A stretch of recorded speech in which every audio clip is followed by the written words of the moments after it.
दोस्तों आज हमारे साथ हैं दो हमारे गेस्ट। दोनों एजुकेशन में काफ़ी दिलचस्पी रखते हैं, दोनों अपने अपने एरिया में काफ़ी पॉपुलर हैं। तो आज दोस्तों ये हमारे साथ हैं, इनका नाम है कमर रिजवान और ये हमारे अब्बास साहब हैं। आज बात होगी ये कि बीजेपी, इनका मानना ये है कि भारत 2014 के बाद ही तरक्की में आया है। तो इनका मानना ये है कि भारत 2014 के बाद तरक्की किया है और इनका मानना ये है कि भारत शुरू से ही एक तरक्की का एक एजुकेशन का हब रहा है। तो आज हम इसी बारे में डिस्कस करेंगे कि क्या है इसके पीछे सच्चाई, क्या वाकई बीजेपी के आने के बाद इंडिया ने ग्रो किया है या फिर इंडिया का जो वो ग्रोथ है वो डाउन हुआ है। तो बहुत बहुत स्वागत है आपका कमर भाई और अब्बास जी। तो आपका क्या मानना है, आपको क्यों लगता है कि बीजेपी 2014 के बाद ही तरक्की की है भारत? मुझे इसलिए ये लगता है कि इसलिए लगता है कि 2014 के बाद से भारत ने मतलब एक अपना नया रफ्तार पकड़ा है तरक्की का। जो काम पिछले 2014 से पहले 30 या 40 की स्पीड में हो रहा था, वो काम 80 की स्पीड में हुआ 2014 के बाद। आप क्या कहना चाहेंगे अब्बास इस बात पे? कमर भाई जो मेरे हिसाब से अगर कमर भाई जो कह रहे हैं किस आधार पे कह रहे हैं ये भी जानना होगा। कमर भाई जो है, आप थोड़ा सा हमको डेटा अगर आपके पास है मैं बता रहा हूँ तो थोड़ा सा देखिए।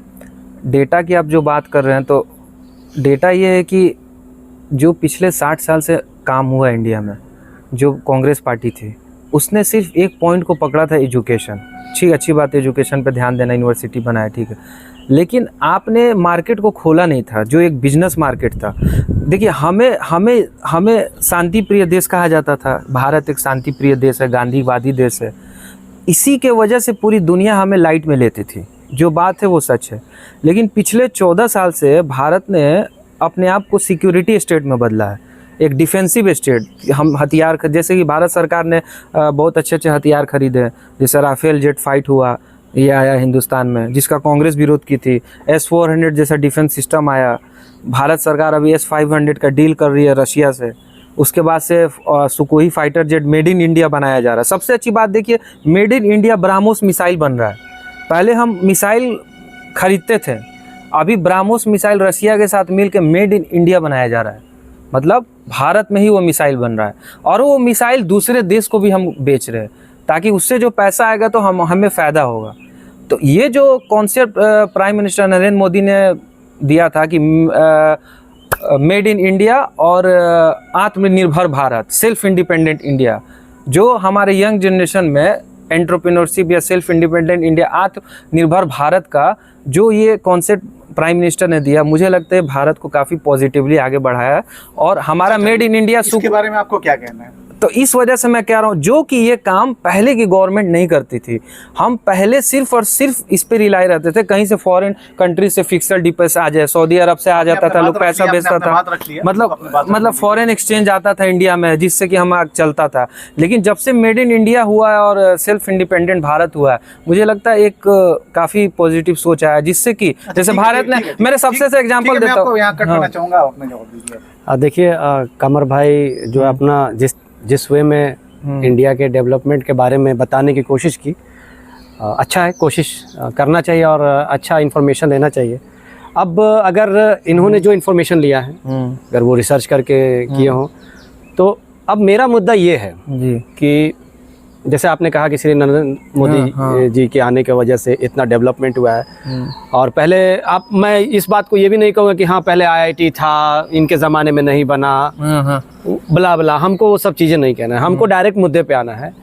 अब आप मुझे ये बताइए कि इंडिया के अंदर जो इकोनॉमिकली सिस्टम है वो आपके हिसाब से बहुत बढ़िया है या अभी क्या कंडीशन है इंडिया का? इंडिया का इस वक्त जो कंडीशन है, इंडिया का ये कंडीशन है कि भारत अब जो है वो सिक्योरिटी स्टेट की तरफ बढ़ रहा है। जो भारत की पहचान, इनका क्वेश्चन ये है कि मैं बता रहा कंडीशन अंदाज से सेफ है या नहीं? हाँ बिल्कुल सेफ है। वन वर्ड आंसर है कि भारत जो इकोनॉमिकली अंदाज से सेफ है। बिजनेस मार्केट जिस इन्होंने कहा इनोवेशंस नहीं हो रहे हैं, उस हिसाब से तो 1947 में लगभग $1 का दाम 1 रुपया था।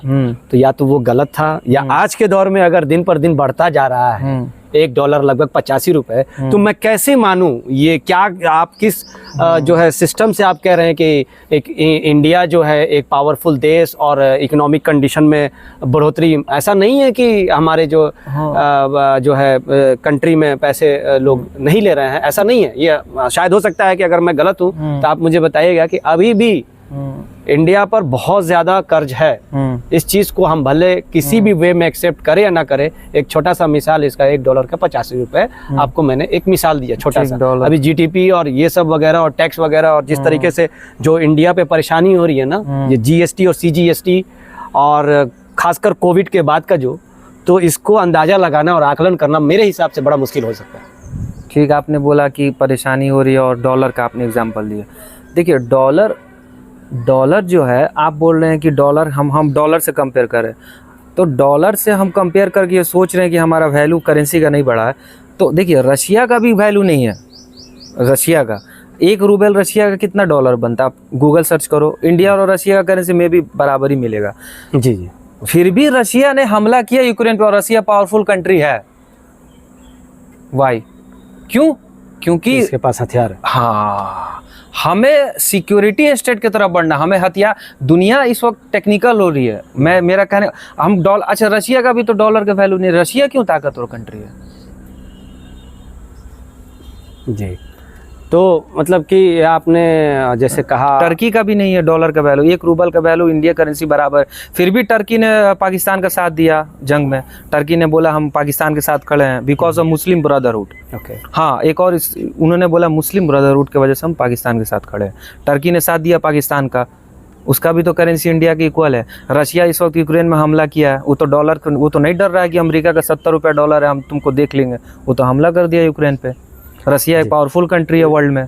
ये आपने बहुत अच्छी बात कही। ये अक्सर मतलब कि जो अगर हम टेक्नोलॉजी के मामले में, अगर हथियार के मामले में जिस तरीके से, तो उस हिसाब से तो परमाणु जो हथियार हमारे देश में बनाया गया, तो क्या ये बीजेपी की सरकार में बनाया गया है या पीछे जो है और भी बहुत सारे मिसाइल्स जो मिसाइलें बनी हैं, क्या वो हमारा बीजेपी की सरकार से पहले नहीं बनता था? क्या हमारी सरकार जो है बीजेपी के पहले जो है लड़ाइयाँ नहीं लड़ी है? लड़ी है बिल्कुल। और क्या खूबसूरती के साथ नहीं लड़ी है? लड़ी है, लेकिन देखिए वो दौर अलग था। उस वक्त जो जंग लड़ी जाती थी ना, उस वक्त जंगें लड़ी जाती थी army to army, soldier to soldier और हथियार टू हथियार। लेकिन ये दौर बदल चुका है। ये यानी आपका कहने का मतलब कि drone to drone high tech system चाहिए, डिफेंस सिस्टम हाई चाहिए, इसके वजह से। क्या आपको लगता है कि ये अगर कांग्रेस की, मैं बीजेपी के सपोर्टर हूँ, नहीं मैं कांग्रेस, मैं आपने जब टेक्नोलॉजी की बात कही तो मैं टेक्नोलॉजी पे आना चाहता हूँ। क्या आपको ऐसा लग रहा है कि अगर सपोज आप देखिए, अगर आप टेक्नोलॉजी के बारे में बात करेंगे तो इसमें पार्टी मेरे हिसाब से पार्टी का रोल नहीं होना चाहिए, ना ही श्री नरेंद्र मोदी जी का रोल होना चाहिए। क्यों? क्योंकि अभी का जो माहौल, जो आप सिनेरियो देखे थे, हिंदुस्तान पाकिस्तान की जो लड़ाई हुई थी, इसमें आर्मी कम मोदी जी का पोस्टर ज्यादा लग रहा था। तो हो सकता है कि इस सरकार में काम कम और पोस्टरबाजी ज्यादा हुआ है, जिसके वजह से हो सकता है कि लोगों के दिमाग पे एक छाप छूटा हो कि हिंदुस्तान हमारा जो है अभी रिसेंटली विशाल हुआ है या शक्तिशाली हुआ है। तो ऐसा नहीं है। अगर ये बहुत अच्छा मुद्दा है आपका, अगर आप ये बात कहते हैं कि नहीं, ये एक जब आपने कहा कि एक वक्त आ रहा है, जमाना आ रहा है ड्रोन, तो ऐसा तो थोड़ी है कि बीजेपी आया तो ड्रोन आया है। क्या बीजेपी अगर नहीं रहता तो ड्रोन नहीं रहता? क्या बीजेपी रहता तो क्या मिसाइलें खरीदी नहीं जाती? क्या और भी गवर्नमेंट रहता? तो हमें चाहिए इम्प्लीमेंट। और आपका भी सवाल बहुत अच्छा है कि अभी जो देश में जिस तरीके का हाईटेक चाहिए इंफॉर्मेशन, वो किसी भी सरकार में हो सकता है। शर्त ये होना चाहिए कि हमारे देश और हमारे नेता भाई लोग, चाहे जो भी हो, वो एकजुट रहें और अपने देश को विशाल बनाए, ना कि अपना पब्लिक सिटी करें। नहीं। और अपना ये चीज से मुझे एलर्जी है। मुझे अभी भी कोई एलर्जी नहीं है बीजेपी और कांग्रेस से। की बात कही जी, तो डेप्थ का मैंने कुछ डाटा निकाला। ओके, तो थोड़ा मैं डाटा बता दूं ताकि आप लोग कुछ। जी जरूरी है जानकारी। 400 के लिए संसद में भी हंगामा हुआ था 2013-14 में। बिफोर बीजेपी इंडिया के ऊपर 55.87 लाख करोड़ का कर्जा था। ठीक है, उसके बाद बीजेपी आने के बाद 14-15 में ये 55 सीधे 62 लाख करोड़ हो जाता है। 19 से 20 में 94 लाख करोड़, 20 से 21 117 लाख करोड़, और 2023 से 24 तक 155 लाख करोड़ का इजाफा हुआ। यानी 55 लाख करोड़ जब कांग्रेस ने सरकार छोड़ा था 14 में, अब भी 155 लाख करोड़, यानी 3 गुना ज्यादा इंडिया पे कर्ज हो चुका है, तो इस पे आप लोग क्या कहना चाहेंगे? इस पर मैं एक जवाब दूंगा। आपने बोला कि 3 गुना ज़्यादा इंडिया पे कर्ज बढ़ा, लेकिन आपने ये नहीं बताया कि 10 गुना ज़्यादा इकोनॉमी भी तो बढ़ा है। उस वक्त इंडिया उस वक्त इंडिया 14-15वें स्थान पे थी इकोनॉमिक के मामले में। इस वक्त इंडिया 4थे या 5वें स्थान पे इकोनॉमिक के मामले। जिस हिसाब से उस वक्त आप 15 साल पहले, आप 15 साल पहले आप एक कार खरीदने के लिए सोचते थे कि अरे फलानी यहाँ के कार आई बा, हाँ फलानी यहाँ के घर में कार आई हुई है, एक मतलब मारुति की डिज़ायर आई हुआ है। लेकिन आज का ज़माना ऐसा है कि आज के ज़माने में जितना सस्ता कार मिल रहा है, कोई भी बंदा कार अफोर्ड कर सकता है, आम आदमी भी। अगर आपका सैलरी 1 लाख रुपए है महीने का, तो आप 2 साल में पैसा जमा करके 12 लाख रुपए में 6 लाख का आप सेकेंड हैंड या 6 लाख का मारुति स्विफ्ट डिजायर ले सकते हैं। लेकिन 70s-80s के दौर में कार उन्हीं के पास होती थी जो ठीक ठाक लोग होते जो शहरों में रहते थे। लेकिन आप अभी गाँव में जाओ तो आपको एक घर में 4-4 गाड़ियाँ मिल जाएगी। आप बोलो झूठ, आपके पास है 2 कार, अच्छा हाँ, आपके घर भी आप कार मिल जाएगी, गाड़ी मिल जाएगी। मैं सर इंटरप्ट करूंगा। और दूसरी बात, इंडिया जो है कमर भाई अब बदल रहा है। कमर भाई, एक घर में 4 गाड़ी होने का मुझे डेफिनेशन समझ में नहीं आ रहा है। इन्होंने जो आपको कर्ज का जो डेटा दे रहा है, तो उससे बेहतर तो अदर आपने एग्जांपल दिया बहुत सारे कंट्रीज का कि हथियार में, आपको मालूम है कि बहुत सारे कंट्रीज में, अभी छोटा सा मिसाल दे रहा हूँ मैं कि श्री केजरीवाल जी, मैं I am not in favour, मैं बाद में बता दूं आपको, मैं किसी पॉलिटिक्स को फेवर नहीं कर रहा हूँ, मैं टेक्नोलॉजी की बात कर रहा हूँ। जिस वक्त जो है आम आदमी के जो मुख्यमंत्री श्री केजरीवाल, आप देखिए वहाँ पर ट्रेवल सिस्टम जो है कि आप जो लेडीज़ हैं उनके लिए ट्रैवलिंग जो है सुविधा बनाया गया, उनको शायद फ्री में ऐसा कुछ है कंसेप्ट, या इतने यूनिट्स जो बिजली का जो बिल है वो इतने यूनिट्स फ्री होगा। अब आते हैं हम लोग अपने लोकेलिटी में, पूरे हिंदुस्तान में, अब मुझे तो उतना आइडिया नहीं है, क्या आपने जैसे टेक्नोलॉजी के बारे में बात कहा, क्या सिर्फ बिहार में आप मुझे बता दीजिए इस तरह का फैसिलिटीज़ है? अगर मेरे पास अगर यातायात का साधन बेहतर हो तो मुझे एक घर में 4 गाड़ी रखने से फ़ायदा क्या है? इसको क्या हम इसको हम क्या कहना चाहेंगे? इसका मतलब कि आपकी नज़र में उसको आप ये कहना चाहेंगे कि मेरे घर में 4 गाड़ी है तो देश तरक्की कर गया? नहीं, लेकिन एक चीज़ आप देखिए, रोड जिस हिसाब से बना है, तो हम यहाँ से गोरखपुर नहीं, मेरा आपने मेरी बात को नहीं समझा। हम समझ गए। हाँ, मुझे इसको तरक्की नहीं कहेंगे। इन्होंने कहा कर्ज बढ़ा है, तो कर्ज बढ़ा है तो इकोनॉमी भी बढ़ा है। कैसे इकोनॉमी बढ़ा है? फॉरेन आप एक घर में 4 डब्बा लेके क्या साबित करना चाहते हैं? वो तो एक मैं बेहतर है कि मैं साइकिल चलाऊं, ठीक है, आपने कहा कि मुझे जरूरत है सपोज स्कूल के लिए, नो डाउट आपने कहा, तो मैं ये नहीं कह रहा हूँ कि आपके भी घर में गाड़ियां हों। जब आपके पास सिस्टम है, जब आपके पास जब आप अभी इसका डाटा निकालता हूँ कितने लोगों के पास आज कार ओनरशिप है इंडिया में। तब तक आप लोग अपने जी देखिए, कार जो है लेना, वो भी खासकर इंस्टॉलमेंट में, ये एक बहुत बड़ा माया जाल है। और अच्छी बात है कि आप कार लीजिए, लेकिन उसका क्या यूज़ है ये भी हम लोगों को जानना पड़ेगा, है ना? तो इसके पीछे बहुत बड़ा सिस्टम है। आप सपोज आपको बहुत इजी वे में मशीन मिल जा रही है, ये मशीनें जो है जितना तादाद इंडिया में है, अदर कंट्री जो बहुत अच्छे हैं, काफ़ी समझदार लोग हैं, वहाँ पे क्यों नहीं है? जब मान लीजिए सपोज जर्मन कार का बहुत अच्छा प्रोडक्शन करता है, वहाँ पे इतने सारे जो जितने कारें होने चाहिए वहाँ उतना क्यों नहीं? क्यों वहाँ पे लोगों को फ्री यातायात देता है कि जिसके वजह से हम जर्मनी से और अमेरिका से बार बार एग्जाम्पल लेते हैं। नहीं, आपने अभी कहा ना हथियार के बारे में, आपने कंपेयर ही नहीं किया, आपने डॉलर का कंपेयर ही तो किया। तो हम भी वही आपको दे रहे हैं कि आपको भी कंपेयर करा रहे हैं कि हिंदुस्तान में क्या जरूरत है 4 गाड़ी एक घर में, 2 बाइक एक घर में, उसकी जरूरत ही क्या है? मुझे ये बताया जाए, उससे क्या काम करते हैं? कार से भी, हाँ, जब जरूरत नहीं तो अब कार नहीं। इंडिया में 7.5% आबादी के पास कार है। अब आप बोल रहे हैं कि इंफ्रास्ट्रक्चर इंडिया का बहुत अच्छा हो गया, इंडिया की इकोनॉमिक ग्रोथ हो गया। 100 में से 7 आदमी अगर ग्रोथ करता है तो क्या इसको ग्रोथ कहा जाएगा? एज ए ग्रुप ग्रोथ कहा जाएगा या कुछ स्पेसिफिक लोगों का ग्रोथ? पिछले 15 साल में काफ़ी लोग गरीबी रेखा से बाहर आए हैं, ये बात आप भी जानते हैं। जो हम लोग बचपन में जितने गरीब देखते थे, आज लोग नज़र नहीं आते। जो बात है सीधी मैं बता रहा हूं। देखिए, मेरे हिसाब से गरीबी और अमीरी का कोई लोग मांग के खाते थे। देखिए सुनिए, इसमें 2 चीज होनी चाहिए। सिटी में जाइए, आपका एजुकेशन और आप रोटी कपड़ा। मेरा मैंने जो पढ़ाई किया उसमें मैंने हमारे किताबों में पढ़ाया गया था द इकोनॉमिक्स में कि रोटी, कपड़ा और मकान। अब मकान हमने एज्यूम किया है कि सीमेंटेड होना चाहिए, हमने रोटी को एज्यूम किया है कि KFC जैसा होना चाहिए। नहीं, सिंपल रोटी साधारण मिल जाए और तन को ढकने के लिए एक दो कपड़ा हो जाए, तो मकान भी अगर नॉर्मल भी मैं कह रहा हूँ ना, मिट्टी और टीने का भी हो जाए ना, तो मैं अभी के हिसाब से कह रहा हूँ वो बिल्डिंग्स जो है वो नहीं दर्शाता है, वो उसका अलग मुद्दा हो सकता है। तो अगर हिंदुस्तान में ऐसा नहीं है कि फॉरेन कंट्री में क्या सभी करोड़पति हैं, आज भी बहुत सारे होमलेस घूम रहे हैं। आप फॉरेन कंट्री में जाइए, बहुत सारे लोग होमलेस घूम रहे हैं, क्यों? तो हम फॉरेन कंट्री से अपना वे ऑफ लिविंग नहीं ले सकते, क्योंकि उनका ज़िंदगी जीने का नज़रिया अलग होता है और हमारा अलग है। हम धर्म को लेके ज़्यादा चलते हैं, फॉरेन कंट्री में धर्म को नीचे रखा जाता है। वहाँ स्कूल में ही लड़के लड़की को एजुकेशन में पढ़ते हैं और एक साथ जैसे आपने कहा कौन सी कंट्री में जो है धर्म को नहीं लिया? अमेरिका में ले लीजिए। अमेरिका में क्या क्रिश्चियनिटी नहीं है? क्रिश्चियनिटी है, लेकिन इतना ज़्यादा देखिए हिंदुस्तान आपने कैसे कह दिया कि ज़्यादा नहीं है कि कम नहीं है, लेकिन वो अपने मजहब और धर्म को पॉलिटिक्स में इन्वॉल्व नहीं करते। कौन कह रहा है कि पॉलिटिक्स? और आप क्रिश्चियन लोग यूनाइटेड स्टेट ऑफ अमेरिका में, मुझे आपने कहा अच्छी बात है कि उनको पॉलिटिक्स चलना, आपको कदम आगे बढ़ाना। चलिए सपोज उसमें आप मेरे हिसाब से आप ये नहीं कहना चाहते हैं कि सपोज हिंदुस्तान में तो कुरान नहीं होना चाहिए, हदीस नहीं होना चाहिए। कुरान हदीस होना चाहिए। मैंने एक एग्जांपल कह रहा हूँ कि आपके हिसाब से आपको एक कंट्री बनाना है, ओके ठीक है, हमने रिलीजन को हटा दिया।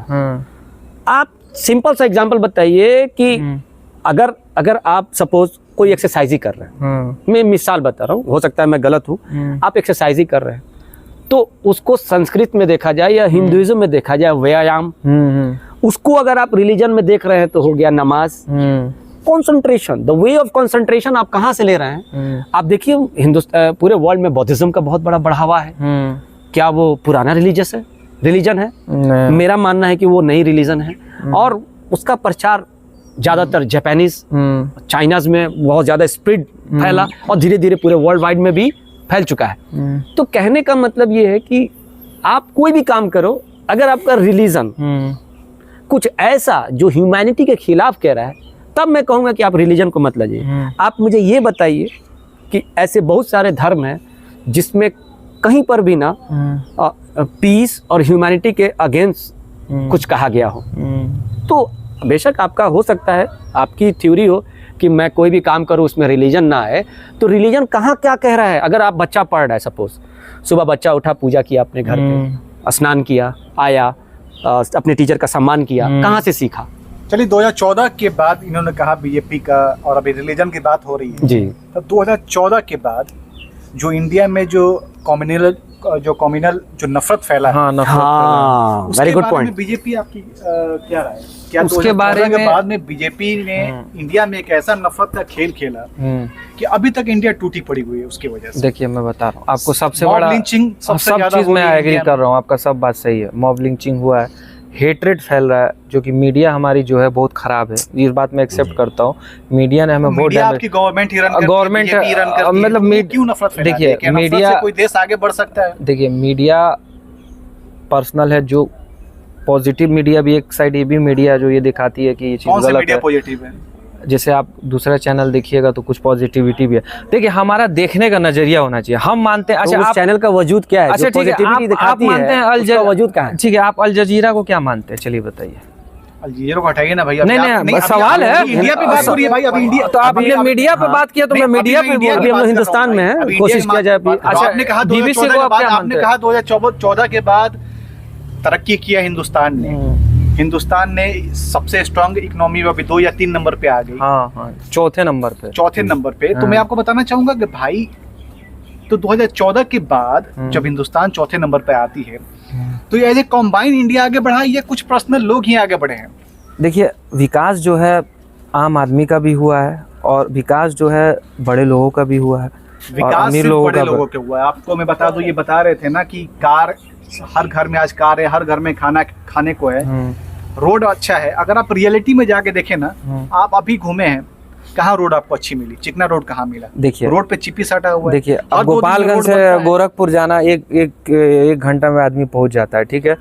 एक जमाना था जी, जब हम गोपालगंज से हथुआ आते थे, छोटे में थे, तो हमको 2 घंटा लग जाता था भाई। वो रोड बनना आप किसको, और अभी गोपालगंज से आप गोरखपुर जाइएगा तो आपको 1 घंटा या 1.5 घंटा में गोरखपुर पहुंच जाइए। आप रोड का अपनी गाड़ी है तो आप 5 बजे निकलिएगा, 8 बजे वापस चले जाइए। आप जितना रोड की जो तारीफ कर रहे हैं और लाइट्स का, ये ओरिजिन कहाँ से है आपको मालूम?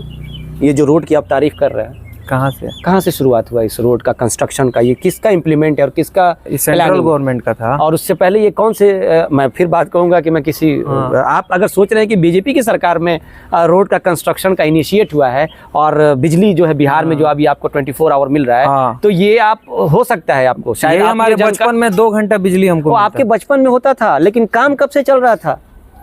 काम चल रहा था, किसके जमाने से चल रहा था? यही तो लोग समझना नहीं चाह रहे हैं। ये जो अभी जब suppose Aadhaar card, voter I card, pan card जो अभी इम्प्लीमेंट किया जा रहा है, यही सरकार मोदी जी जो थे उस समय इसका बहिष्कार करते थे। और ये देन किसका है? कांग्रेसों का। कांग्रेस के ज़माने में, कांग्रेस के इसमें जो है राज्य में सरकार में, सॉरी कांग्रेस के सरकार में ये सारी चीज़ें हुआ करती थी। आप देखिएगा वीडियो उठा के, मोदी जी कहते हैं कि ये आधार कार्ड का कोई रोल नहीं है, ये है ना कि जब जाति जनगणना हुआ था बिहार में, उसको लेके बीजेपी ने उसको आलोचना किया, मोदी और योगी दोनों ने उसका आलोचना किया। तो अभी वो खुद बात कर रहे हैं भाई जाति जनगणना कराना चाहिए। तो ये देखिए, ये कमर भाई, ये सारा रोड का कंस्ट्रक्शन राजीव गांधी के ज़माने से, इंटरनेट का कनेक्शन राजीव गांधी के ज़माने से, समुंदर के अंदर अभी क्या मैं आपसे क्या बताऊं, शायद आप, मैं हो सकता है गलत हो तो आप बताइएगा। जब इंटरनेट का जो वायर होता है एक कंट्री से दूसरे कंट्री को कनेक्ट करने के लिए, समंदर के अंदर जो वायर बिछा, ये राजीव गांधी का बहुत बड़ा रोल रहा है। और जो ये लाइटें आपको आ रही है, ये जब ये जो बीजेपी की सरकार नहीं थी उस समय हम लोग काफ़ी प्रोटेस्ट करने जाते थे यही मीरगंज में, तो उन्होंने मुझसे कहा कि अब सर 2-3 साल के बाद आप देखिएगा आपके इलाके में 24 आवर लाइट रहेगा। उस वक्त बीजेपी की सरकार नहीं थी, तो वो इनका कहना ये है काम जो आप बता रहे हैं ना, लाइट्स जी, इस सारे बीजेपी के समय इनिशिएट हुआ है, पहले से था। देखिएगा पहले से था, गवर्नमेंट बदलता तो नहीं, देखिए गवर्नमेंट नहीं जी, काम हुआ है। इसको कौन ज्यादा प्रचार किया गया मीडिया द्वारा? अब आप खुद देखिए, मैंने छोटा सा मिसाल दिया इंटरनेट का। जन औषधि का ये इनिशिएटिव किसका था? ये नहीं पता किसका। जन औषधि जो अभी आप जन औषधि 50-60-70% कम रेट में दवाइयाँ मिल रही है, ये भी काम स्टार्ट किया था कांग्रेस ने। और आज बीजेपी ने आके उसी को बस ब्रांडिंग करके अपना फोटो लगा के बोल दिया कि जन औषधि हमने लाया। सबसे ज्यादा कंवर बाबू प्रॉब्लम आया है तो ये मीडिया का देन है। उस वक्त मीडिया इसको इतने उजागर नहीं करता था, उस वक्त डेटा फ्री नहीं हुआ करता था, उस वक्त मिसगाइडेड नहीं होता वहाँ उस जमाने में। अभी कुछ सॉरी अभी क्या था, अभी आप देखिए, हाँ वो करती क्या थी कि 1 GB देती थी 350 रुपए का, अभी आपके पास 350 रुपए में अनलिमिटेड है, तो वो होगा क्या? मिसयूज कहाँ किया जाए? तो कैसे इन लोगों ने स्क्रिप्टेड स्टोरी तैयार किया। इनका एक IT सेक्टर है, ये लोगों को वर्गलाने के लिए इन्होंने आदमी रखा है, कमेंट करने के लिए आदमी रखा है। और इस तरह से आपकी बात से मैं एग्री करता हूँ कि हेट फैला है, नफरत फैला है सोसाइटी में, मुसलमानों के खिलाफ नफरत फैलाती है गोदी मीडिया। हम भी उसके साथ नहीं है। एक मिनट, बैक मुसलमानों के खिलाफ ऑपरेसिव मुसलमान दलित दोनों के खिलाफ ऑपरेशन करती है और हेट फैलाती है। देखिए, सबसे पहली बात है ना, आप जो ये बोल रहे हैं पिछले 14 साल से, ठीक है, उसके पहले आप देखिए सोसाइटी में ऑन द पेपर हेट कभी नहीं रहा है मुस्लिम हिंदू में, लेकिन सोसाइटी में पिछले 40 साल से भी मुसलमानों के खिलाफ नफरत था। बिल्कुल, मैंने कहा ना कि उस वक्त मीडिया नहीं थी, वो समाज में था। सही बात है। और वो अगर नहीं होता तो असम में नल्ली वाला मैस्क्रेस हुआ था 1980s में, जो कितने मुसलमानों को मार दिया गया था। मुरादाबाद में ईदगाह के अंदर करीब 2 से 2.5 हज़ार मुसलमान नमाज पढ़ रहे थे, उसमें 600 लोगों को गोली मारा गया। अयोध्या का प्रॉब्लम जो राम मंदिर का शुरुआत जो है, राम मंदिर का हुआ था, बहुत सारे बेकसूर लोग पकड़े जाते थे। तो अयोध्या मुरादाबाद में था, नल्लन मैस्क्रेस असम में हुआ। कश्मीर में आज से 40 साल पहले चले जाइए, जो एंटी नेशनल मूवमेंट चलाते थे, जो हुरियत के कॉन्फ्रेंस के लोग थे, जो बोलते थे कश्मीरियों से क्या रिश्ता, ला इलाहा इल्लल्लाह मोहम्मद रसूल अल्लाह, हम कश्मीर बनेगा पाकिस्तान। इस वक्त अभी कोई नारा लगाता कश्मीर में, कश्मीर बनेगा पाकिस्तान? कोई नहीं लगाता। आप कश्मीर में चले जाइए, POK में एक बार घूम के आ जाइए, मैं आपको पैसा देता हूँ अपने टिकट से। और इंडिया ऑक्युपाइड कश्मीर, इंडिया के बाद जो हमारे इंडिया का कश्मीर है उसमें घूम के आइए, दोनों में आसमान ज़मीन का फ़र्क मिलेगा। POK में अभी सही तरह से बिजली नहीं पहुँचा है। और इस वक्त कटरा से श्रीनगर तक वंदे भारत ट्रेन चलाया। फिर वही कहना चाहूँगा, श्रीनगर को आप जाके श्रीनगर को आप जाके इस वक्त श्रीनगर हाईटेक सिटी हो गया, वहाँ पे G20 सम्मेलन कराया गया, वहाँ पे 14 साल को ही मानते हैं प्रगति। क्या सब पिछले 10-12 साल में ही हुआ? नहीं, कांग्रेस यही मैं की थी। अभी मैंने आपको क्या बताया कि इंटरनेट जो है, क्या मोदी की सरकार में समंदर से एक अलग कंट्री से दूसरे कंट्री को इंटरलॉक किया गया, इसमें मोदी जी का क्या रोल है? मैं आपसे अभी पहले ही बता चुका हूँ। नहीं सुनिए, तो ऐसा नहीं है, आप फिर वही बात कहना चाह रहे हैं कि नहीं कांग्रेस ने कुछ नहीं किया। ये अब फिर आप कह रहे हैं कि आपका दो तरफा बात हो रहा है कि कांग्रेस ने किया भी है और कांग्रेस ने नहीं किया, और आप कह रहे हैं कि मीडिया उस वक्त नहीं था। मैं वही कह रहा हूँ ना कि ये कॉन्फ्लिक्ट जो क्रिएट हुआ है, इस कॉन्फ्लिक्ट को हटाना है हम लोगों को। हमारे जनरेशन तक ये बात पहुँचाइए कि ये दोनों गवर्नमेंट जो है ना, गलती दोनों का ही है, काम भी दोनों ही कर रहे हैं, लेकिन हमें और जिस तरीके से आपने हाईटेक की बात कही, कुछ ऐसा सिस्टम बने, कुछ नए ऐसे जो है पॉलिटिशियंस आए कि अब इस मुद्दे को बंद करें। और ये जो मीडिया पर जो चलाया जा रहा है, लोगों को एक नहीं वर्गलाया जा रहा है किसी भी क्षेत्र में, आप ABC क्षेत्र उठा लीजिए, सिर्फ हेट तो है, मैं मानता हूँ, नहीं तो फिर अपना मैं मानता हूँ इसमें हेट है, और इसमें बीजेपी सरकार ने मॉब लिंचिंग के खिलाफ कानून बनाया है जिसमें कि आपको 10 साल का सजा है, उम्र कैद भी सजा है। पार्लियामेंट से बिल पास हुआ है। दिख रहा है ना कि एक इंसान हेट स्पीच दे रहा है तो उसको 2 साल से घर में 2 साल के लिए, और उसी असेंबली में लोग कठमुल्ले और क्या क्या गालियां दे रहे हैं, तो उसको सॉरी कहलवा के और उस बात को रफा दफा। ये बात है कि मुसलमानों के खिलाफ हेट फैला है, लेकिन हमें ये भी मानना है इसमें, देखिए हम लोग बीजेपी का बात कर रहे हैं ना, जो काम हुआ है वो सिर्फ पेपर पे हुआ है, बाकी और ये सारा जो काम हुआ है उसको इम्प्लीमेंट किया गया जो ऑलरेडी कांग्रेस की सरकार से होते हुए चलता आ रहा है, इसमें कोई बड़ी बात नहीं है। अभी बिहार में एक टावर बन रहा था जिसका बजट बताया गया था कितना लाख का टावर था, फिर जब लोगों ने उसका फोटो डाला तो वो 20-30 हजार 1 लाख का भी उसमें काम हो जाता है। बहुत सारे अभी आप बिहार में देखिए कितने सारे, आप सिवान का ही सैंपल ले लीजिए ना एग्जाम्पल। बिहार बीजेपी की सरकार के अंदर आप कंस्ट्रक्शन देखना चाहते हैं जो मतलब कि आप ऑन रिकॉर्ड बीजेपी की सरकार में एक पुल तैयार होता है और वो टूट जाता है, छोटा सा पुल। अभी बहुत सारी पुलें जो है जो उसके मतलब स्टार्ट फ्रॉम जीरो, जैसे अगर कोई कंस्ट्रक्शन हो रहा है बीजेपी की सरकार में, ये चीज हुआ तो इस चीज को मैं मानता हूँ हुआ कहाँ। तो आप देखिए सबसे नहीं टूटा है सबसे ज्यादा कि वो पेपर पे आपकी सरकार चीजें दिखाती है, रियलिटी में वैसा नहीं है। इंडिया 2014 के आने के बाद काफी साल पीछे चला गया, ये बात को आपको मानना पड़ेगा। देखिए आपको मानना पड़ेगा, चाइना से आज इंडिया कितना पीछे। चाइना घुस के आपके देश को कब्जा कर रही है, आप उस पर कुछ आवाज उठाते नहीं, आपकी सरकार चुप रहती है। चाइना से बिजनेस कर रही है, चाइना इंडिया का सबसे बड़ा दुश्मन बन के बैठा हुआ, पाकिस्तान को भी साथ दिया, उसके साथ आपकी गवर्नमेंट बिजनेस कर रही है। हमारे पास कोई टेक्नोलॉजी नहीं है कि हम सस्ते सामान को हम लोग बांट सकें, मजबूरी है। आप इसमें सीधे बोल रहे हैं कि इसमें हमारा पिछले 60 साल से जो हमारा पॉलिसी रहा है, हमने देखिए हमें अच्छे से याद है जब हम छोटे थे तो हम गोपालगंज से सिवान जाते थे तो इतना गड्ढा हमको मिलता था, 2 घंटे से बिजली रहती थी, लाइन कट जाता था, हम लोग छत पे सोते थे, लेकिन अभी कोई छत पे नहीं सोता। और दूसरी बात ये तो इम्प्लीमेंट, देखिए अगर कोई आप चीज को आप साथ दे दिया और मैं उसको पॉलिश कर दिया तो इसमें कौन सी बड़ी बात है। अच्छा बचपन में आप जब जाते थे उस समय 2010 की पहले की बात हो, 2005-6 की बात होगी, उसके बाद रोड तो बन गया था ना, तो फिर कांग्रेस के टाइम ही रोड बना था वो।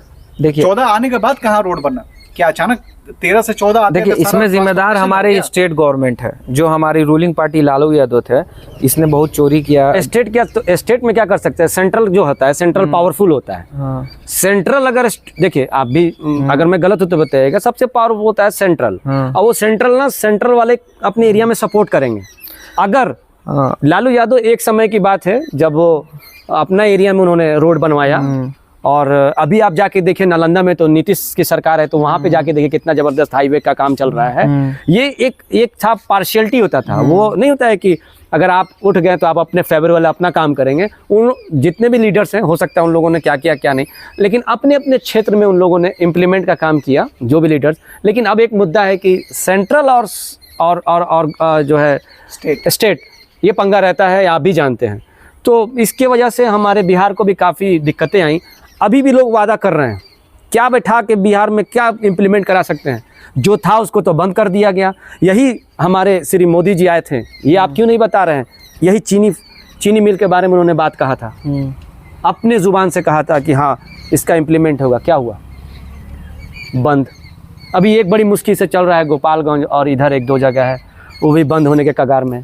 ये देखिए ये सारा चीज अगर आप देखिएगा ना, देखिए बिहार, देखिए इंडिया में बिहार सबसे गरीब स्टेट रहा है, ठीक है, बिहार से भी गरीब स्टेट है। हाँ, अभी बिहार अच्छा हुआ है, तो हम अच्छा किस चीज में हुआ है, साउथ में लाइट्स में और रोड से क्या फायदा होगा, चलिए बता दीजिए हम। आपने साउथ को अच्छा कहा, तो साउथ में ज्यादातर गवर्नमेंट किसकी रही है? अभी भी कांग्रेस का और रहता है। और ये ऐसा नहीं है, तो आपने अपने बातों से प्रूफ कर दिया कि ऐसा नहीं है कि गुजरात में भी बीजेपी का गवर्नमेंट रहा है, लेकिन गुजरात में जिस हिसाब से इंफ्रास्ट्रक्चर जाके देखो क्यों रहा है, तो रीजन ये है हाँ। कि वहाँ समुद्री इलाका भी है।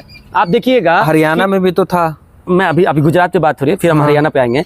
समुद्री इलाका के पास हाँ। जो आपका मटेरियल्स होता है वो इजी वे में आ जाता है। हाँ। कहा जाता है ना कि किसी भी बिजनेस को करने के लिए हवा, पानी और सड़क। तो बिहार में आपको क्या मिलेगा? सड़क और हवा, दो चीज मिलेगा। पानी नहीं मिलेगा, और मिलेगा भी तो नदी मिलेगा, समंदर नहीं मिलेगा। वो अब आपके पास पटना है।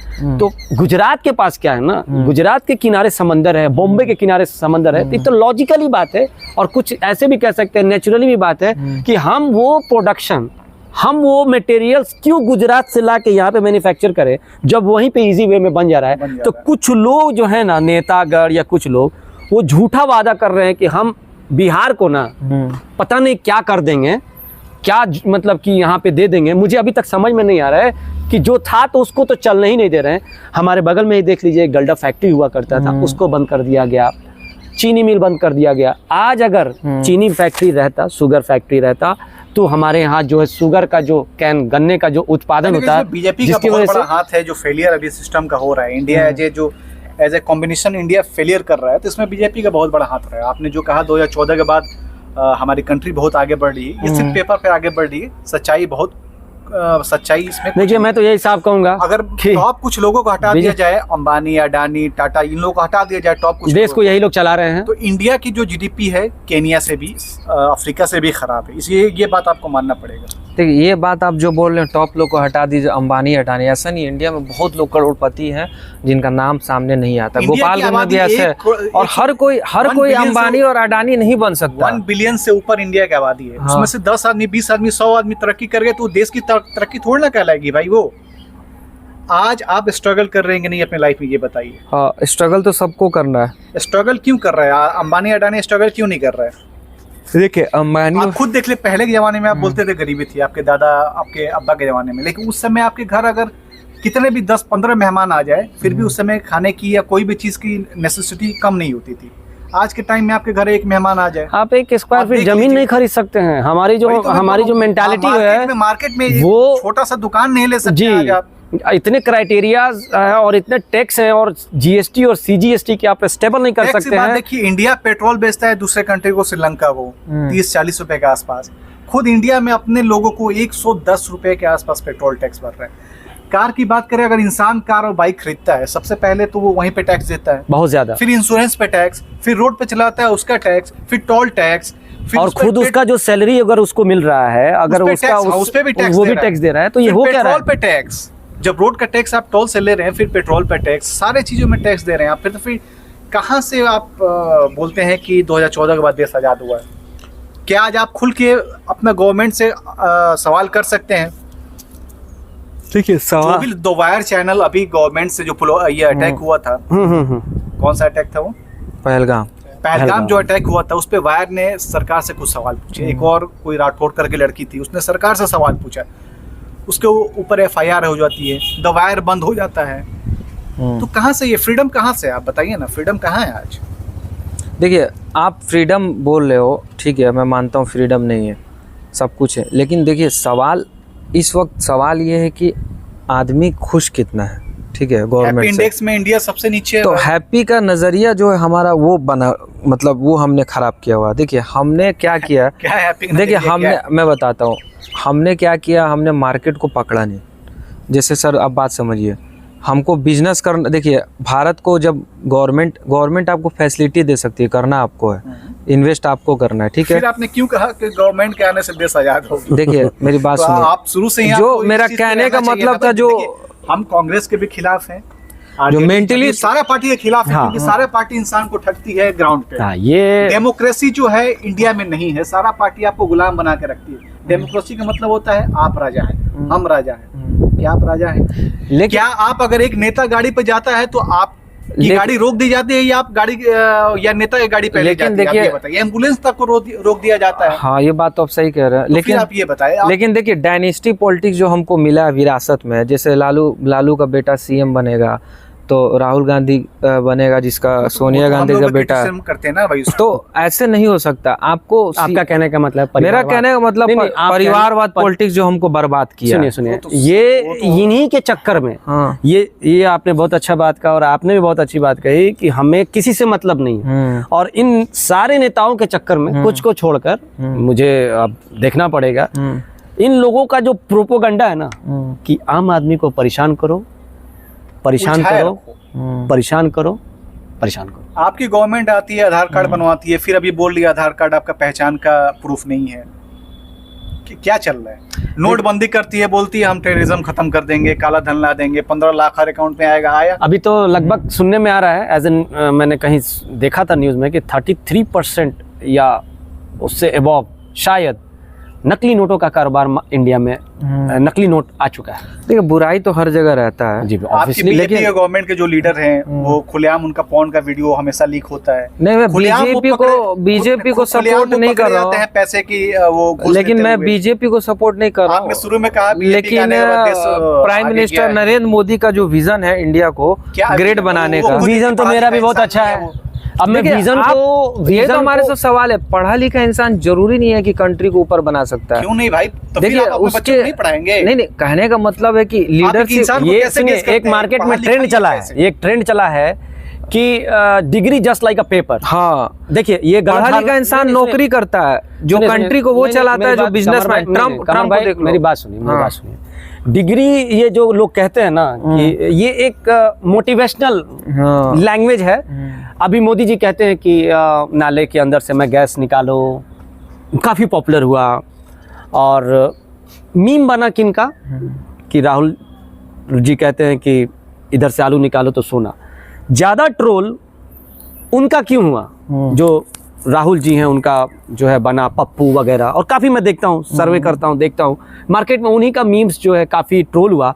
और इनका कि आप नाले से पानी गैस निकाल कर, ये क्या तरीका है? कभी कहते हैं मैं 8वां पास हूँ, कभी कहते हैं मैं गरीब का बेटा हूँ, कभी कहते हैं वो बहुत सारी बातें कहते हैं। फिर आप मतलब हो क्या रहा है? मुझे ठीक है, चलिए आपके हिसाब से ये हो सकता है कि पढ़े लिखे का मतलब ना होना, ये बड़ी अच्छी बात है कि अगर क्या क्या रूल है, अगर आप PM बन रहे हो उसके पीछे आपका एजुकेशन का कितना क्राइटेरिया है ना।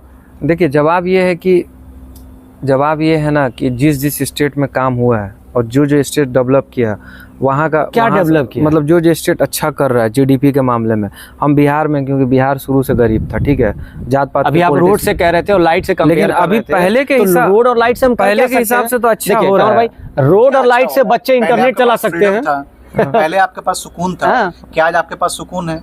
आपकी जिंदगी EMI में घिर के रह गई है। आप अगर आप कमाते लोन हैं, मत लो, वो तो आपके आप ऊपर है। 90% टैक्स अभी आपने सरकार कहा को कि दे 4 रहे हैं। गाड़ियां चाहिए, तो वो इंसान कब लेगा, क्यों लेगा? मोबाइल तक इन्होंने मजबूर कर दिया है कि आप इंस्टॉलमेंट में आपने लीजिए। जो कहा था ना कि पहले के टाइम में गाड़ियां नहीं थी, तो मैं ये बता दूं, ये चीजें एक ट्रेंड होती हैं। हाँ। जैसे आज के टाइम में कार लेना या फिर आईफोन लेना, ये एक ट्रेंड हो चुका था। पहले के टाइम में ट्रेंड नहीं था। पहले के टाइम में अगर ये ट्रेंड होता तो उस समय भी गाड़ियां उस वक्त रहती। नेसेसिटी, उसको इस समय नेसेसरी कहा लोग जाता क्या होगा। करते हैं कि हाँ। ट्रेंड में आके अपने ऊपर बोझ लेके EMI लेके थार वो है, गाड़ियां ले लेते हैं सिर्फ दिखाने के लिए। सिर्फ दिखावा को लेकर अब मैक्सिमम गाड़ी विदेल हो जाती है। आदमी पैसा भर नहीं पाते हैं, लोन वाली कंपनी आती है, गाड़ियां लेके चली जाती हैं। कितने लोग सैमसंग का मोबाइल, आईफोन वगैरह बहुत ज्यादा लोन पे लेते हैं, उनका मोबाइल बंद हो जाता है पेमेंट नहीं करते हैं। तो सच्चाई पे आप आइए जैसे ना, अभी सिर्फ अभी गाड़ियां अभी देखो नए चलिए ना। जनरेशन के बच्चे जो हैं वो इतने आईफोन जो प्रो 16 वगैरह ये क्यों लेना चाह रहे हैं? ठीक है, मैं मानता हूं कि वो ले, उनकी ज़रूरत है, नेसेसिटी अगर है। जैसे आपके सिक्योरिटी पर्पस से लेना चाहते हैं, क्या आपके अकाउंट करोड़ों और अरबों का ट्रांजेक्शन करता होगा जिसके वजह से आपको डर है, तो आप एप्पल का मोबाइल ले सकते हैं सिक्योरिटी पर्पस से। लेकिन अभी जो जनरेशन है, छोटे छोटे बच्चे हैं या और भी जो अभी मिडिल क्लास के लोग हैं, उनको क्या ज़रूरत है आईफोन और 4 व्हीलर्स रखने के लिए? तो इसको तो हम तरक्की नहीं मानते हैं। आपकी सरकार लोगों को एजुकेशन से भी दूर रखती है, लोगों को ठीक से पढ़ने नहीं देती है। बहुत सारे कहाँ सरकारी स्कूल यूपी में का सबसे सिस्टम ज़्यादा, अच्छा सब नहीं है। लगभग कमो बेश 7,000 अभी तक स्कूल बंद हो चुका है, सरकारी, गवर्नमेंट। इसको तरक्की कहा जाएगा? अभी लोग लालू यादव को बदनाम करते हैं, मैं फेवर में नहीं हूँ। चौराहा उनका लोग काफ़ी लोगों ने मजाक उड़ाया, चौराहा स्कूल। तो अच्छी बात है ना कि अगर एक जो बेचारा जो गाय भैंस चराने वाला है उसको पढ़ने का मन ही नहीं है, उसका जनरेशन पढ़ा ही नहीं है, कम से कम उसको एक बुलाने के लिए वो एक अट्रैक्टिव प्रोसेस तो लगाया फॉर द रूरल एरियाज। अब आप कहेंगे कि अमेरिकन बच्चा आए भैंस पे, तो नहीं, उसके पास ऑलरेडी उन लोगों का मिजाज अलग है। हमारे हिंदुस्तान के अंदर जो बिहार के अंदर जो कल्चर है, उस कल्चर से हमें बच्चों को अगर एजुकेट करना है तो जरूरी नहीं कि फीस लेना ही पड़े। अच्छा, एक उस वक्त आपको पैसा दे के भी बच्चों को, तो उन्होंने सोचा एक जरूरी सवाल आपने कहा 2014 मोदी के आने के बाद देश की सिक्योरिटी हमने ये सिक्योरिटी पर्पस से काफी तेज हो गया। अब आप बताइए, पहलगाम बॉर्डर से कितना अंदर है? 400 किलोमीटर। उतने अंदर में पाकिस्तान से आतंकवादी आकर टूरिस्ट को मार के चले जाते हैं। अगर आपकी सिक्योरिटी इतनी मजबूत थी तो ये कैसे पॉसिबल? देखिए, आप ये बताइए। आप जो बोले सिक्योरिटी में, तो बंदा टूरिस्ट के पीछे सिक्योरिटी नहीं लगाएगा, वो तो पाकिस्तान को सोचना चाहिए ना। तो क्यों आ गए भाई तुम मेरे कंट्री में? आपका सिक्योरिटी है बॉर्डर के पास, ठीक है, हम सिक्योरिटी हटा देंगे तो तुम मेरे कंट्री में आकर लोग को मार के चले जाओ। सुनिए, पाकिस्तान सवाल ये है कि हम सिक्योरिटी, टॉपिक में ये नहीं था, इसको इग्नोर कर दीजिएगा। पिछले में हम लोग बात किए थे कि अभी ये हम लोग डिस्कस कर रहे हैं, हाँ, इसको हटा दीजिएगा। पाकिस्तान में जो टेरर है वो मिस्टर इंडिया है नहीं, वो अचानक गायब हुआ, सीधे पहलगाम में चला आया। उसको तो वही रास्ता तय करके आना पड़ेगा। कश्मीर में आप जाएंगे, आपकी 20 जगह चेकिंग होगी, 20 जगह आपको सारा स्कैन किया जाएगा, लेकिन फिर भी आतंकवादी कहाँ से आके मार देते हैं आपकी? देखिए, वो उनको सोचना चाहिए भाई, हमारे बंदे। अच्छा, सपोज अगर, चलिए मैं अपनी बात रख रहा हूँ, मैं किसी पार्टी को अगर वो आ भी रहे हैं अगर जंगल से लेकिन देखो, मैं बीजेपी को इसलिए नहीं कर रहा, लेकिन जो मोदी है, देखिए प्राइम मिनिस्टर नरेंद्र मोदी है, उसने इंडिया को विजन दिया नहीं दिया है, वो हमारी सोच है, हमने ब्रेन वॉश है, एडेप्ट नहीं किया है हम लोग, हमारा ब्रेन वॉश है। आप सोचो वंदे भारत जैसा ट्रेन इंडिया में गोपालगंज से होते हुए चलाया जा रहा है। वंदे भारत मतलब मुझे समझ में नहीं आया। हाईटेक ट्रेन, हाईटेक आज भी वही स्पीड है। सोच तो अंग्रेजों की थी, तो उन्हीं का देन है, ट्रेन थोड़ी ना बनाया ट्रैक उन्हीं का है। मेड इन इंडिया ट्रेन तो चल रहा है। हम मानते हैं कि अगर 300, अगर मैक्सिमम में चलिए, ज्यादा नहीं, 300 स्पीड करके दिखा दे। जापान में मैं जब यूट्यूब बहुत कम चलाता था, आज से 13 साल 14 साल पहले की बात बता रहा हूँ, उस वक्त मैंने सुना और मैंने उस यूट्यूब में 2G था उस वक्त या क्या था, उस वक्त हम लोगों ने देखा कि बड़ी कभी गलती से स्ट्रीम हो जाता था तो जूम करके गया मैंने, वो उस वक्त N72 था उस वक्त, मैंने हम देखे भाई साहब ट्रेन उस वक्त, मतलब जो अभी इंटरनेट इतना स्लो है, उस वक्त इतनी फास्ट, तो लगभग कमो बेश आपको बता दूं 400 से 500 किलोमीटर पर आवर के हिसाब से चल रहे जापानी। आप लोग यहाँ आपको क्या मिल रहा है? हम लोग ना कांग्रेस के सपोर्ट में, ना बीजेपी के सपोर्ट में, हम ऐसे जनरल बात, हम लोग कांग्रेस से भी आवाज उठाएंगे अगर कांग्रेस ये काम करते तो। हम लोग इस जमाने में रह रहे हैं, सपोज अगर आपका कोई स्कूल है, आपने किसी को हेडमास्टर बैठाया, वो हेडमास्टर चला गया, अब नया अगर कोई आदमी हेडमास्टर आएगा तो हम उससे सवाल करेंगे, बहुत अच्छी, उससे पूछेंगे कि आप क्या करेंगे क्या नहीं। जो चला गया हम उससे क्यों बोलेंगे कि भाई आपके स्कूल में घास क्यों बड़ा है, एजुकेशन कैसा है कैसा नहीं। तो अगर हम सवाल करते हैं बीजेपी से तो इससे हमारी कोई पर्सनल दुश्मनी नहीं है, हमारा नुकसान हो रहा है, देश का नुकसान हो रहा है, देश में नफरत फैल रहा है। अगर एक फैमिली तभी तरक्की करेगी जब उसके आपस में सारे लोग एकजुट हों, लेकिन आप अपने देश के अंदर अपने ही भाइयों को आप नुकसान पहुंचा रहे हैं, हेट्रेड फैला रहे हैं, तो उससे वो देश आगे नहीं बढ़ेगी, अपने ही परिवार का अपना ही नुकसान होगा। तो यही चीजों के साथ मैं कहना चाहूंगा। देखिए, मीडिया का बड़ा रोल है जो नफरत फैलाया है, मीडिया का रोल है, सही बात। यही चीज मैं कहना चाहूंगा कि आप अंधा होकर किसी पार्टी को सपोर्ट ना करें, चाहे वो कोई भी हो, कांग्रेस हो, बीजेपी हो, आप सबसे आवाज उठाएं। अगर जब तक आप खुद की ताकत नहीं समझेंगे, ऐसे ही नेता आते रहेंगे, आपको बेवकूफ बनाते रहेंगे, आप लड़ते रहेंगे और लड़ाई में आपका ही नुकसान होगा और नेता अमीर होते जाएंगे। तो आज का डिबेट से ये मालूम चलता है कि 2014 के बाद देश ने कुछ तरक्की नहीं किया।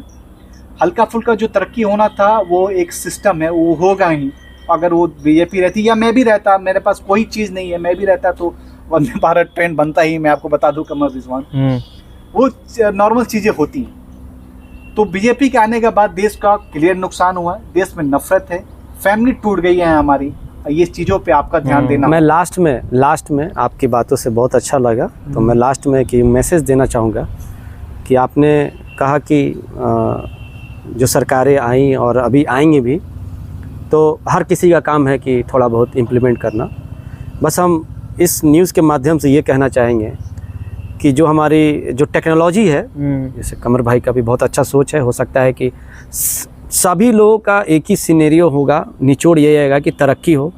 तो मैं चाहूंगा कि कहने का मतलब मेरा ये था ना सर कि डिफेंस में जो अपने मतलब मजबूती बनाना जरूरी, क्योंकि आज के टाइम पे हम गांधीवाद सोच से चलेंगे ना कमर भाई, तो मैं हमको बात कोई रख भी रहा हूं। पीट के चला जाएगा, आपको डिफेंस बनाना पड़ेगा। तो मैं वो गांधी अंग्रेज से आजादी दिला दी भाई। हाँ, लेकिन वो दौर अलग था, दौर के हिसाब से हमें बदलना पड़ेगा। मैं अभी कहूँगा इस न्यूज़ बदला ही है भाई। वही चीज मैं इस न्यूज़ के माध्यम से मैं यही कहना चाहूँगा, S-400 आया। एक मिनट, मैं इस न्यूज़ के माध्यम से कहना चाहूँगा कि लोग जो है अभी भी समय है, और जिस तरह से दुनिया अभी टेक्नोलॉजी के क्षेत्र में काफ़ी नाम कमा रहा है, बूम लेवल पे जा रहा है, तो मैं इस टेक्नोलॉजी की मदद से यही कहूँगा कि हम पूरे देश में इंसानियत को फैलाएं और हमारा देश जो है कर्जा मुक्त हो जाए और एकता ऐसे यूनिटी हो जाए और दिखा दे कि हाँ, हम 1947 में देश की आज़ादी के लिए जो उससे पहले जो लड़ाइयाँ लड़े और कितनी लड़ाइयाँ लड़े, वहाँ कोई कन्फ्लिक्ट नहीं हुआ था। जो आज़ादी के बाद जो कन्फ्लिक्ट हो रहा है, मुझे इस बात का बहुत दुख हो रहा है कि हमको लगता है कि काश कि हम फिर उसी जो है सदी में चले जाएं और फिर हम लोग मिलजुल कर, जैसे उस वक्त मिलजुल कर देश की आज़ादी लड़े थे, उसी तरह से फिर मिलजुल कर जितने भी हमारे देश में हो रहे हैं कन्फ्लिक्ट, मिलजुल कर उसको जड़ से ख़त्म करें। तो मैं यही कहना चाहूँगा कि अभी भी समय है। और आज भी एक बहुत अच्छा मिसाल हुआ जब हमारे हिंदुस्तान और पाकिस्तान में जब लड़ाइयाँ हो रही थी, तो एक छोटा सा मिसाल जो काफ़ी लोगों के दिमाग के नसों को झकझोर दिया कि लड़ाई के दौरान कोई भी जात पात नहीं होता है। मैं इस टॉपिक में बहुत मजबूरन मैंने ये बात रखा है, जात पात, वरना मैं नहीं रखना चाहता था। और आज भी मैं कह रहा हूँ कि अभी भी हम आज़ादी से पहले जाएंगे और वैसे यूनाइट होके और फिर से हम लोग देश की आज़ादी को, तो आज़ादी भी तो सर हमें किसी और वीडियो में मिला था। कमर रिजवान भाई, किसी और वीडियो में आज़ादी पे बात डिस्कस करेंगे, आज़ादी में इंडिया गेट फ्रीडम हो सकता है। हाँ, इंडिया गेट अभी के लिए फिलहाल इतना ही। ये हमारे चैनल से बने रहें, ऐसा ही क्रिटिसिज्म सोच आपको मिलेगी। हम लोग आपको क्रिटिसाइज करेंगे क्रिटिकल थिंकिंग के साथ, ना कि बहस होकर। अभी के लिए इतना ही, मिलते हैं अगले वीडियो में, तब तक के लिए जय हिंद।